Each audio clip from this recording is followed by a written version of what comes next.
Hello friends, welcome back to another mini blog. তো আমরা সবাই মিলে চলে এসেছি ডুয়ার্স মেলাতে। তো সবার মুখে শুনেছি আলিপুরদুয়ারের ফেমাস একটা উৎসব মেলা বলতে পারো, ডুয়ার্স মেলা।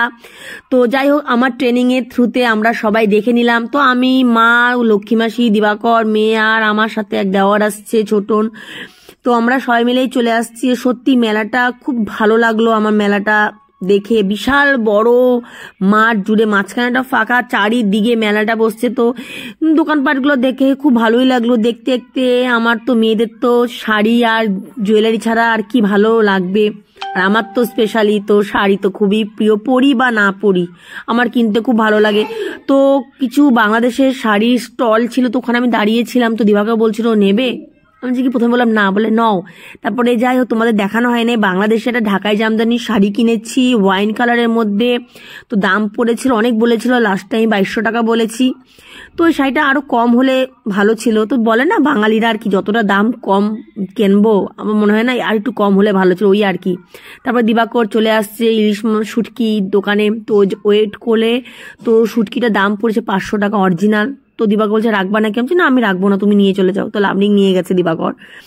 তো তারপরে চলে আসছি, এত ঠান্ডা হাওয়া দিচ্ছিল মাঠটার মধ্যে। তো আমি তো ভয় পেয়েছি মেয়ের জন্য স্পেশালি, কারণ মেয়ের অলরেডি 2বার নিউমালাইজ দেওয়া হয়েছে। তারপরে চলে আসছি গন্ধরাজ রোল খেতে, বোনের মুখে শুনেছি।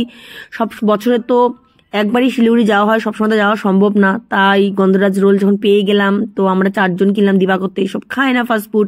তারপরে আমি কিনলাম ফিশ ফিঙ্গার রোল। তারপরে খাওয়ার পর চলে গেলাম কতগুলো মাছের দোকানে। দেখো কত বড় শঙ্কর মাছটা, দেখে কেমন লাগছিল। তারপরে তো এগুলো কাতল মাছ, একের পর এই সব থেকে বড় হচ্ছে চিংড়ি মাছ, এর থেকে আর বড় হয় না। একটা দামই বলছিল 2000 টাকা। মাই গড, কে খাবে এই চিংড়ি। তারপরে তো ঠান্ডার মধ্যে চলে আসছি চা খেতে, পটেটো রিং খেতে। তো একটাই কিনেছি, কেন কেউ খাবে না পটেটো রিং, সবার গন্ধরাজ রোল খেয়ে পেট ভরে গেছে। তাহলে চলো, আজকে সারাদিনের মিনি ব্লগ তোমাদের কেমন লেগেছে অবশ্যই জানাবে। ভালো লাগলে like, comment, share and subscribe করতে ভুলে যাবে না। টাটা, বাই বাই, সবাই ভালো থাকবে।